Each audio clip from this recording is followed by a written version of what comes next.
Vamos hoy a hablar de unos temas bien especiales que tiene esta carta de los Corintios. Hemos hablado de muchos temas, ya estamos por cerrar la primera carta. Y Pablo deja como el tema principal, se puede decir, para el final de esta carta. Había muchas inquietudes dentro de la iglesia, dentro del pueblo griego y sobre todo en esta iglesia de Corinto, sobre el tema de la resurrección. Siempre fue un tema de discusión entre las diferentes culturas y entre la misma iglesia. Y el Señor aquí hoy nos va a hablar precisamente de la resurrección de Cristo. Creo que es el hecho más trascendente e importante dentro de la vida cristiana, y Pablo va a empezar a hablar aquí sobre la resurrección. Pero tenemos que entender un poco el contexto donde se hablaba en ese momento. Los gnósticos, ellos básicamente creían en la inmortalidad del alma, o sea que uno moría y simplemente se convertía en alma, pero no había forma de volver a algún cuerpo como el que tenemos ahora. También dentro del pueblo judío pasaba lo mismo entre los fariseos y los esenios. Los fariseos aceptaban la resurrección, los esenios, que eran también los expertos en la ley, no la aceptaban, no consideraban que esto fuera factible, a pesar de que las escrituras hablaban de ellos, pero siempre había una discusión, y Pablo estuvo entre ese grupo de sacerdotes dentro del pueblo judío, y seguramente había participado también en estas discusiones. Y aquí vuelve a hablarles a la iglesia y nos habla a nosotros sobre ese hecho tan trascendente en la historia que fue la resurrección de nuestro Señor Jesucristo. Tenemos que ver por qué era necesario esto. Para haber resurrección tiene que haber primero muerte, lógicamente, y esto está dentro del plan de Dios. Vamos a pasar ahorita a Romanos de 5 al 12, capítulo 5, versículo 12, para que entendamos por qué era necesario la muerte del Señor. Pablo también aquí a los romanos les explica esto, y le dice así: por medio de un solo hombre el pecado entró en el mundo, y por medio del pecado entró la muerte. Fue así como la muerte pasó a toda la humanidad, porque todos pecaron. Y este es el primer concepto que tenemos que tener claro. El Señor no creó al hombre para que muriera originalmente, sino que para que estuviera todo el tiempo con él.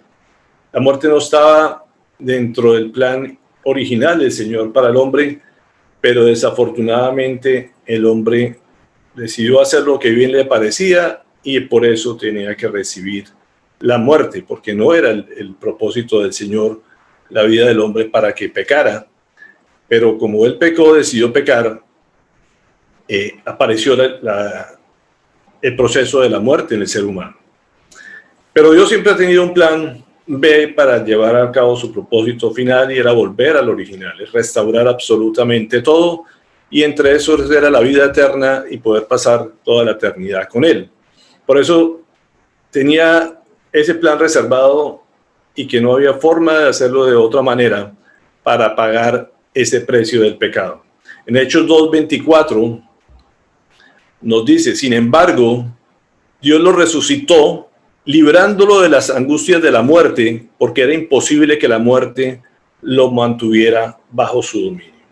Como decía, la muerte había estado en el dominio de todo el ser humano, era algo que ni la ciencia, ni la naturaleza, ni absolutamente nadie podía superar lo que era la muerte. Hasta esa fecha no se había contemplado por esa posibilidad, por eso había tantas discusiones, y no era factible que nadie resucitara de la muerte. Podían curarse enfermedades, podían cambiar las condiciones de muchas cosas de la naturaleza, pero la muerte era algo que no era imposible, como dice la palabra de aquí, y ese era el precio que tenía que pagar el ser humano por su pecado. Y como tal, el ser humano no podía pagar ese precio de algo que él mismo había cometido, no había forma de resucitar. Por eso ese ese precio solamente lo podía pagar el Señor, y como vemos aquí, es el testimonio de que no tenía pecado. ¿Por qué no lo podía hacer el hombre? Porque el hombre, desde el nacimiento, es pecador. Por lo tanto, si la causa de la muerte era el pecado, pues no era factible que alguien con el pecado pudiera vencer la muerte.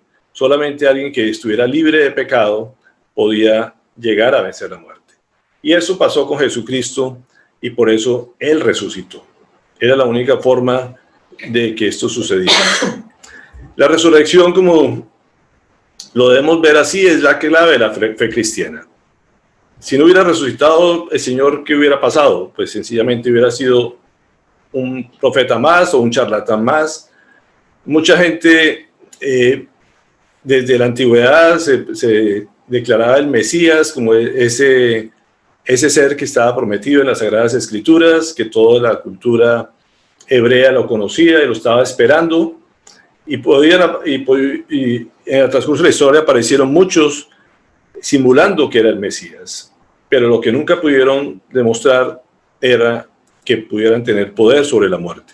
Solamente Jesucristo, el Hijo de Dios, es el único que ha vencido la muerte y por lo tanto resucitó. Y ese es el tema fundamental que Pablo está hablando a la iglesia de Corinto, porque ya habían habido falsos profetas que negaban esta realidad, y él tenía que poner orden en esta iglesia, demostrando que Jesucristo sí había resucitado. Entonces, la resurrección es la piedra angular de nuestra fe cristiana. Si no hubiera habido resurrección, pues de nada hubiera valido. Pero ¿qué fue lo que resucitó al Señor Jesucristo? Romanos 1, 3, 4 nos aclara en esta palabra. Y vamos a entrar en materia, ¿cuál fue el poder que resucitó al Señor Jesucristo de la tumba? Dice así, Romanos 1:4, perdón. Pero que según el Espíritu de Santidad fue designado con poder Hijo de Dios por la resurrección. Él es Jesucristo nuestro Señor. Y aquí subrayo la palabra del Espíritu de Santidad. Fíjense que hay diferentes manifestaciones del Espíritu Santo, pero aquí la palabra es enfática de que fue el Espíritu de Santidad. Como decía, tenía que ser santo, santo, santo, para que no hubiera la más mínima posibilidad de pecado, porque como les decía, el pecado fue la causa de la muerte. Por lo tanto, nada que estuviera relacionado con el pecado podía liberar esa muerte. Así que fue necesario el Espíritu de Santidad y para que se diera la resurrección del Señor Jesucristo. Y ahí es donde nos toca a nosotros también, porque todo lo que pasa en el Señor también es una sombra de lo que nos va a pasar a nosotros. Y aquí quiero enfocar un poco la charla en este aspecto, porque no hay una forma de resucitar si no somos santos. Y eso es importante que lo tengamos claro, así como el Señor fue santo, también nos santifica a nosotros a través de su sacrificio y por la fe que nosotros aceptamos. Es la única forma de resucitar. 1 Corintios 6, 10 al 11 nos recuerda lo que ha pasado en nuestra vida.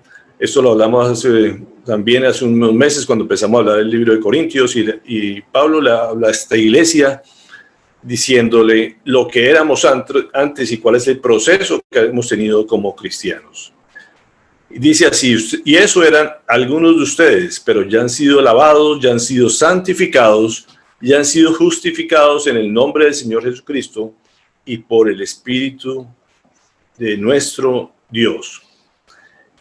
Y en 1 Corintios 15, 1, 2, dice: ahora, hermanos, quiero recordarles el evangelio que les prediqué, el mismo que recibieron y en el cual se mantienen firmes. Ese es el pasaje que estamos leyendo hoy, y quiero insistir en esto, porque él empieza a recordarles, y es algo que nos tiene que estar recordando permanentemente, como lo hizo con la iglesia de Corinto, cuando les hablaba de este proceso que había tenido.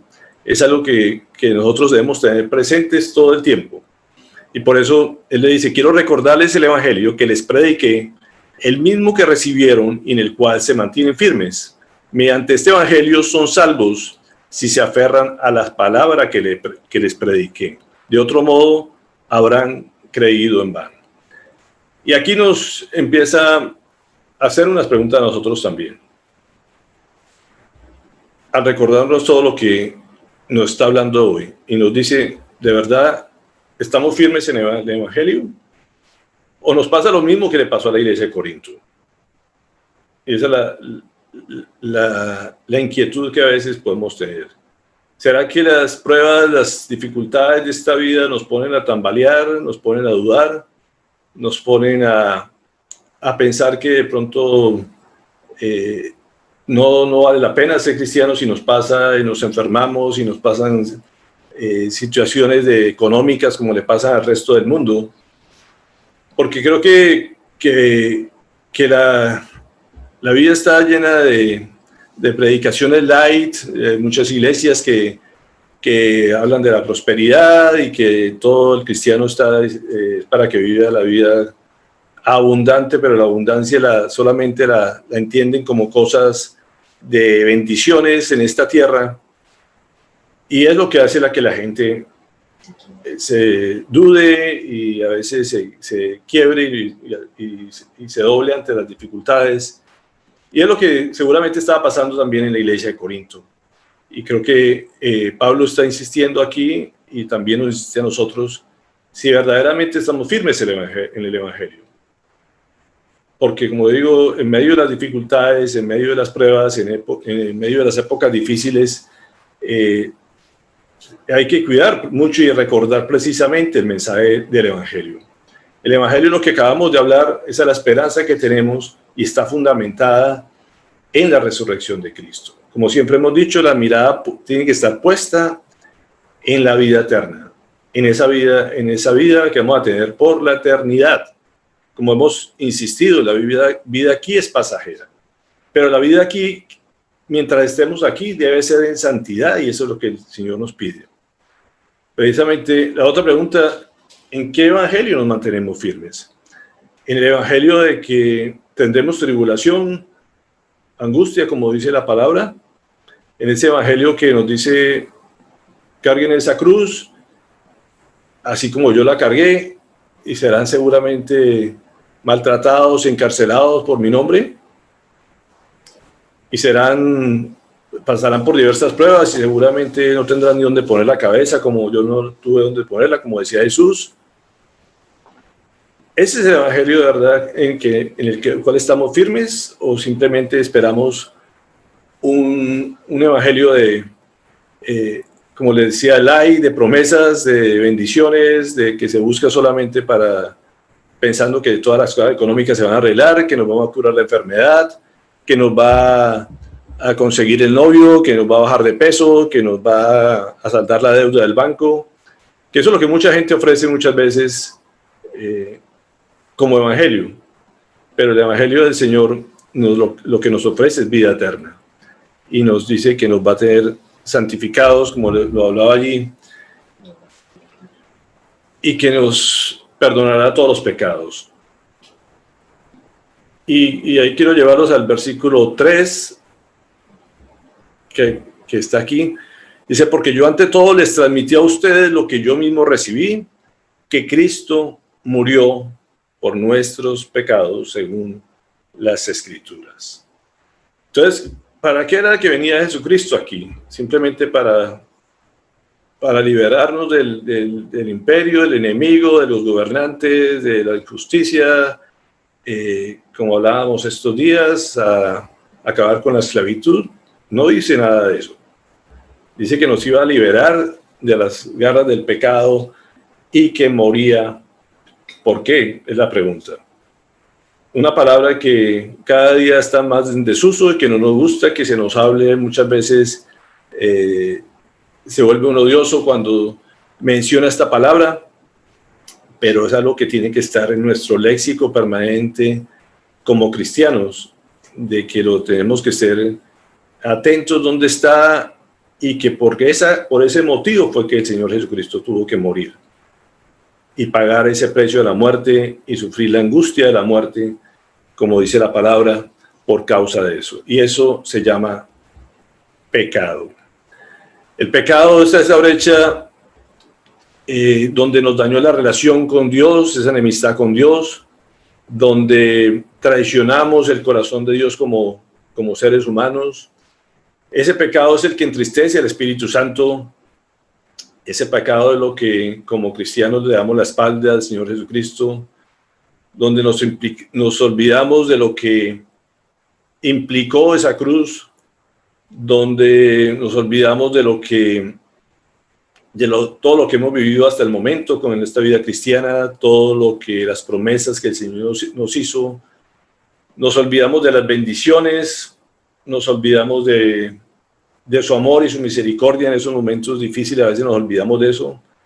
Nos olvidamos que hizo sanidades, nos olvidamos de agradecerle, nos enfriamos de ese primer amor, nos pusimos a escuchar al enemigo, o nos pusimos a hacer lo que el mundo dice que debemos hacer, o nos unimos en yugo desigual, o nos aliamos con el enemigo para buscar que nos fuera mejor en los negocios, o simplemente nos dejamos llevar por los impulsos de la carne, como hemos hablado también estas semanas pasadas en los enemigos. A veces cambiamos lo bueno por lo excelente que Dios nos ofrece, llamamos a lo bueno malo, a lo malo bueno. Fuimos responsables con nuestros compromisos, no nos aferramos a la verdad como Él nos pide que lo hagamos, o hablamos falsedades, o de pronto alteramos o adulteramos las medidas honestas como el Señor nos ha exigido que lo hagamos, o nos llenamos de ira, o nos llenamos de lujuria, o simplemente entramos en celos con la prosperidad del prójimo porque a los otros no les ha afectado tanto la pandemia, o pensamos cosas inadecuadas, o simplemente nos pusimos a buscar excusas para no responder por lo que debíamos.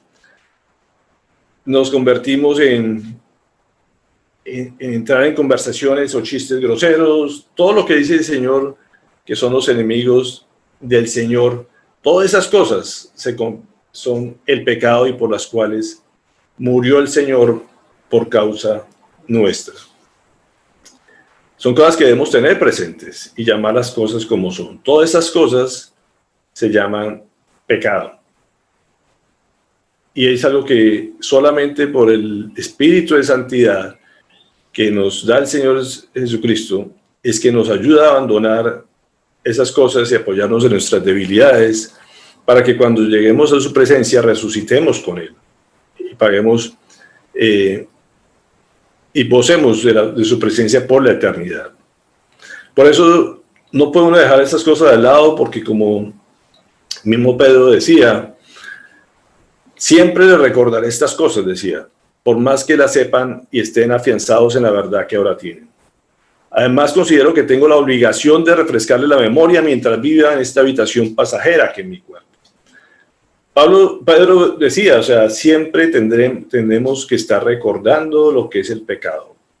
Porque como digo, la sociedad y el mundo se encargan de alivianar esa palabra, de decir que son cuestiones de personalidad, o son cuestiones de cultura, o son cuestiones de moda. Pero el Señor es muy enfático en eso, de que pecado es pecado. Como digo, así no le guste mucho a la gente escuchar la palabra, los pueden tratar de mojigatos, de anticuados. El Señor no se acomoda a las modas, simplemente dice lo que tiene que decir, y es importante que nosotros lo tengamos presente y se nos está recordando, así como le decía al pueblo de Israel que siempre en las puertas de sus casas tenía que tener la palabra para recordarles lo que al Señor no le agradaba, para que no nos perdamos precisamente de esa promesa de que el Señor nos va a resucitar. Como dice, esta es una carrera de persistencia y debemos tener siempre presente de que nuestro futuro es la eternidad y estamos a resucitar con el Señor, como hablábamos estos días, para habitar esta tierra como reyes y sacerdotes, nuevamente con un cuerpo resucitado, y eso es parte de lo que vamos a hablar dentro de 8 días, porque como les decía, somos la sombra de lo que el Señor ha hecho. También como Él resucitó, nosotros también resucitaremos. Es una promesa del Señor. Gálatas 5, 16, 17 dice: Así que les digo, vivan por el Espíritu y no seguirán los deseos de la naturaleza pecaminosa, porque ésta desea lo que es contrario al Espíritu y el Espíritu desea lo que es contrario a ella. Los dos se oponen entre sí, de modo que ustedes no pueden hacer lo que quieran. El Señor nos insiste, o sea, no podemos hacer lo que bien nos parece. Tenemos que sujetarnos y someternos a la palabra del Señor para vivir en santidad. Eso nos exige, como también lo hemos hablado, aislarnos del pecado, apartarnos del mal, huir, como dicen, de las tentaciones. 2 Corintios 6:17 dicen, salgan de en medio de ellos y apártense y no toquen nada impuro y yo lo recibiré. Y el versículo 7:1 dice, como tenemos estas promesas, queridos hermanos, purifiquémonos de todo lo que contamina el cuerpo y el espíritu para completar el temor de Dios, la obra de nuestra santificación. Vuelve y nos recuerda, tengamos temor de Dios.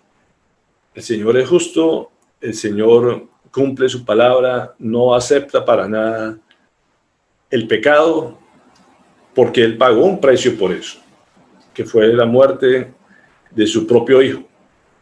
Si no hubiera sido a criterio nuestro, pues no hubieras necesitado entregar a su Hijo. El único que podía pagar el precio de ese pecado y vencer la muerte era su propio Hijo. Por lo tanto, si no aceptamos ese pago y no vivimos en la santidad que Él quiere, pues en vano hemos predicado, como dicho, en vano sirvió la muerte de Cristo y en vano nos sirve si no creemos que Él resucitó. Si simplemente pensamos que todo pues, se va a acabar, pues cada quien viva lo que quiera, como pasaba en esta época de los griegos.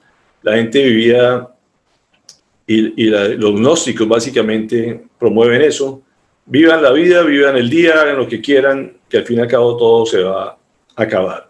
Pero cuando tenemos de presente la resurrección y que vamos a resucitar solamente si vivimos en santidad, y solamente la santidad es lo que va a darle el poder para la resurrección, pues simplemente tenemos que acatar lo que el Señor dice, es la única fórmula para poder resucitar. Él ya pagó el precio, simplemente debemos obedecerlo y seguirlo, como dice Hebreos 5, 7, 10.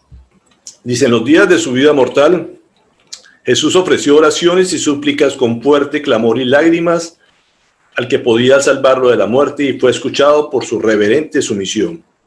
Aunque era hijo, mediante el sufrimiento aprendió a obedecer y consumada su perfección llegó a ser autor de salvación eterna para todos los que le obedecen. Dios lo nombró sumo sacerdote según el orden de Melquisedec. Entonces, la clave es la obediencia. Nos insiste eso. El ejemplo es él, pues obediente hasta lo sumo, y por eso es el autor de la salvación eterna. No hay otro medio de salvación y no hay otro sacerdote. Cuando hablamos de sacerdote, como dice, es el único que tenía la capacidad de hacer el sacrificio para el perdón de los pecados. Desde que vemos la historia del pueblo de Israel, nos tenemos que remontar a la presencia del Señor, que era a través del tabernáculo, y eso es lo que nos puede hacer entender un poco lo que sucedió en la cruz y en la resurrección del Señor. Entonces, traía unas gráficas que encontré para que hagamos un recordatorio de las diferentes partes del tabernáculo y podamos entender en alguna forma lo que el Señor hizo por nosotros, donde la parte de la entrada principal era la parte del altar de bronce, después seguía la fuente, eso es lo que se llamaba el atrio, después se pasaba al lugar santo, donde estaba el altar del incienso, el candelabro y la mesa de propiciación, y por último estaba el lugar santísimo y el arca del pacto, donde estaba la presencia del mismo Dios Padre. De esto hay algunas interpretaciones que podríamos aquí sacar algún provecho para entender lo que el Señor hizo por nosotros. La primera parte se podría decir es donde está la justificación, donde se hacen los sacrificios, donde está el arrepentimiento donde está la confesión de pecados, donde nos rendimos ante el Señor, y después empieza un proceso, un camino donde sigue la parte de la santificación, que es lo que estamos hablando hoy para poder entrar a la vida y a la vida eterna, donde vamos a encontrar el candelabro, la mesa de los panes y la mesa del incienso, y por último está la parte de la glorificación, que es el lugar santísimo. Este es el proceso que nosotros vivimos también en nuestras vidas. Esto es un ejemplo que el Señor lo hizo a su pueblo para que lo tuvieran presente siempre, y este es el proceso donde su templo también, que somos nosotros, tiene que suceder exactamente igual.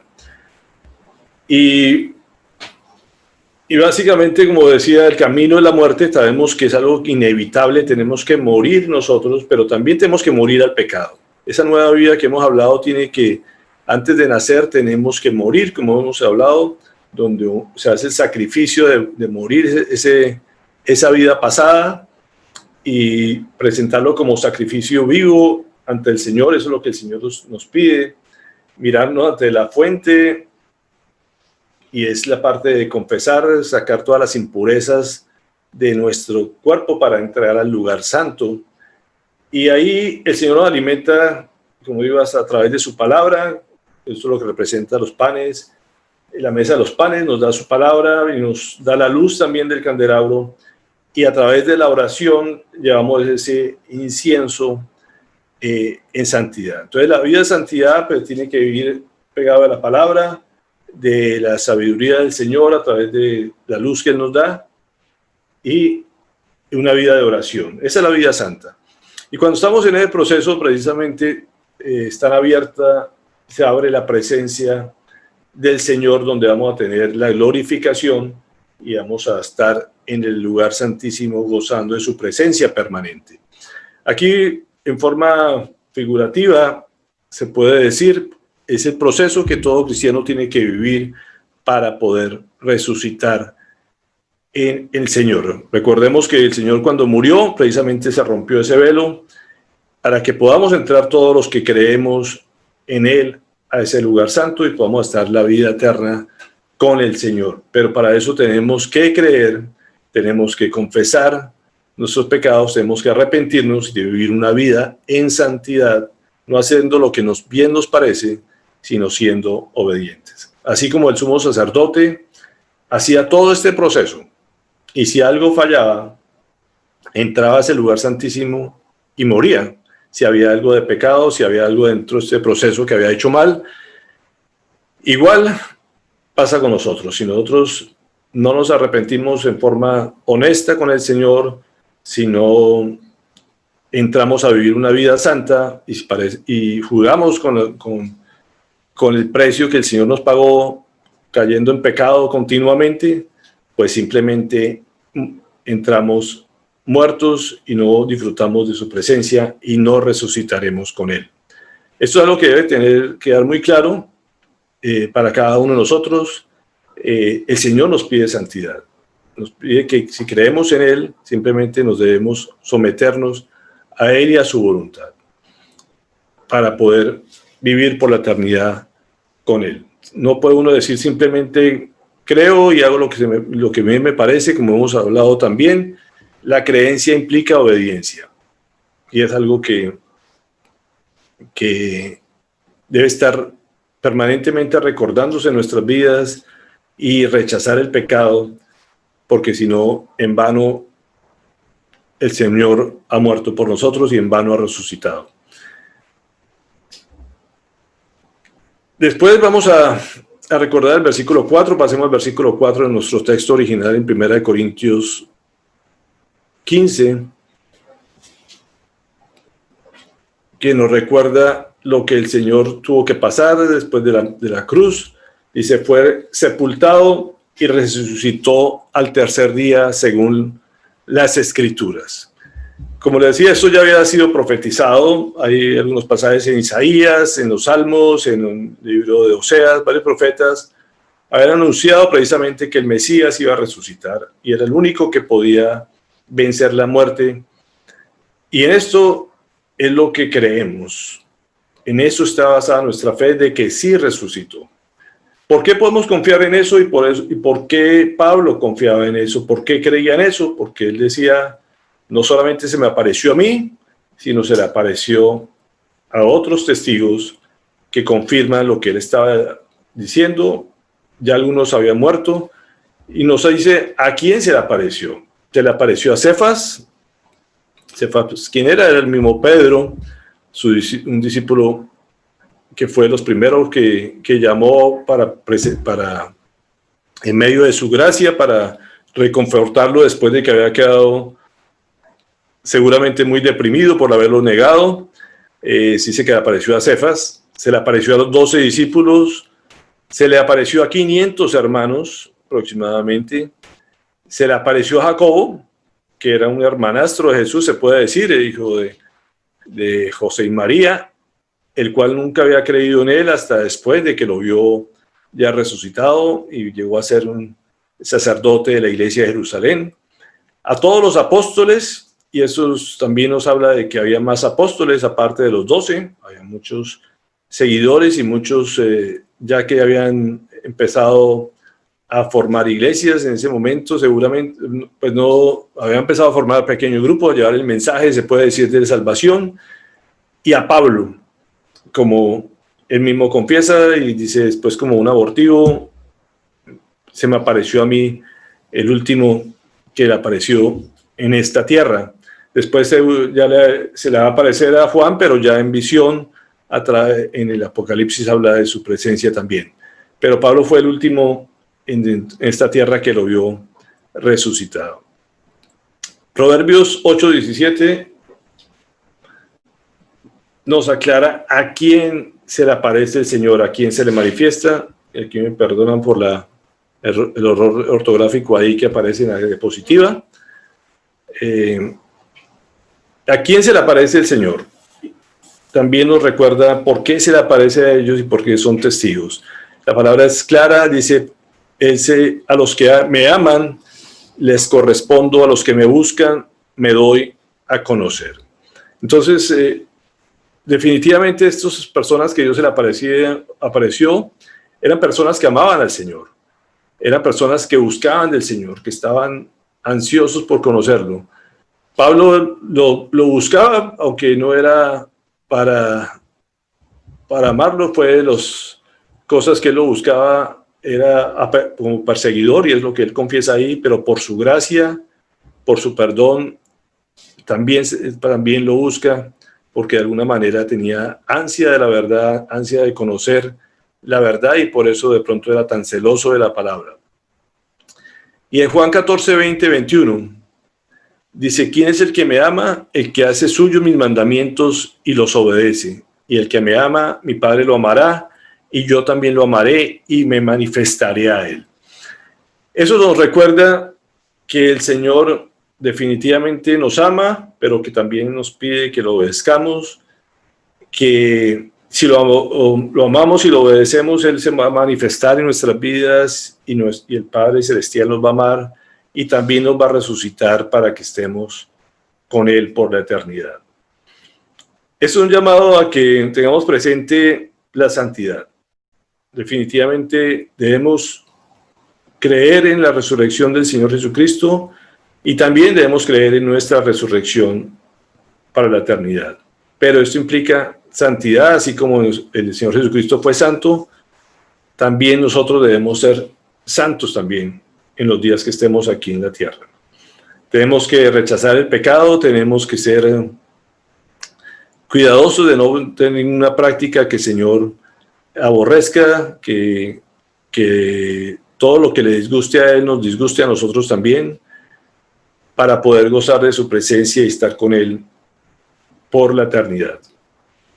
Quiero cerrar esta charla con un video que quiero compartirles.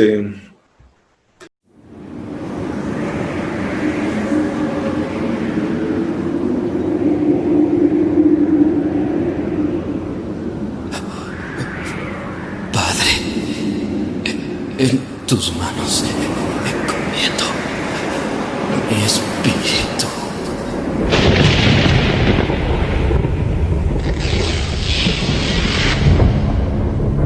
muerte fue impresionante oír sus últimas palabras en la cruz. Siempre que este hombre hablaba, sucedían cosas extrañas, pues yo vi mucha gente que fue sanada por él, aunque a nosotros los soldados romanos nos prohibían hablar de estas cosas. Yo estuve parado junto a esa cruz y la verdad no quería estar ahí, porque cuando volteaba para ver a Jesús, su mirada me hacía sentir y pensar que yo debería estar en su lugar. Él no me veía con odio, sino que, a pesar del gran sufrimiento que padecía y de su expresión de agonía, Él me miraba con amor. Y aún no alcanzo a entender por qué Él decía palabras como: Padre, perdónalos porque no saben lo que hacen. En mi interior yo le decía: vamos, si eres el Hijo de Dios, ¿por qué no bajas de esa cruz? Porque si dicen que no has conocido pecado, mueres por los pecadores y los presentas justos ante tu Padre, cuando creo que el único justo eres tú. De pronto me di cuenta que mi cuerpo comenzó a temblar, porque parecía que Él escuchaba mis pensamientos, y mientras por su cuerpo desfigurado corría la sangre, Él me decía con su mirada: si no bajo de esta cruz, es por amor a ti. Te alabo, te exalto, Cristo Jesús, pudiendo bajar de la cruz, tú preferiste morir en obediencia al Padre y por amor a mí. Te adoro, Cordero de Dios, me rindo ante ti y hoy crucifico mi ser. Sé tú hoy en mí, en obediencia al Padre yo te serviré,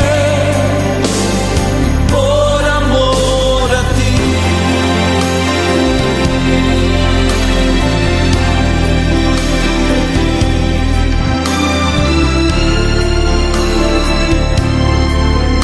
Yo no sabía qué hacer. Unos se burlaban de Él, otros a lo lejos lloraban porque nunca lo volverían a ver. Aunque supuestamente Él dijo que al tercer día iba a resucitar. Y bueno, por esa razón me ordenaron cuidar esta tumba. Sinceramente yo quisiera irme de este lugar. No sé por qué, pero me siento un poco temeroso. Además, yo no creo que este hombre salga de la tumba, y mucho menos creo que pueda mover esta piedra tan pesada. Claro que no, esto no sucederá, pues le vimos morir. Es más, le enterramos la lanza en su costado y sus piernas ni quebrarlas fue necesario. Él estaba muerto. Ahora, que yo recuerde, todos los reyes, emperadores y profetas... Jesús, Hijo mío, por cuanto no te aferraste al ser igual a mí y renunciaste a todo lo que era tuyo, tomando forma de siervo y condición de hombre, haciéndote obediente hasta la muerte. Yo te levanto con el poder del Espíritu Santo, venciendo a la muerte, y te doy el más alto honor y el más excelente de todos los nombres, que es sobre todo nombre.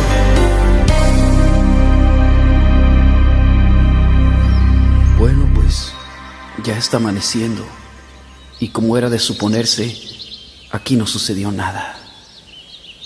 Sin duda que este hombre era un profeta más. Pero, ¿qué está pasando? No puede ser. La piedra se está moviendo. Oh, no. No lo puedo creer. Jesús ha resucitado. Él vive.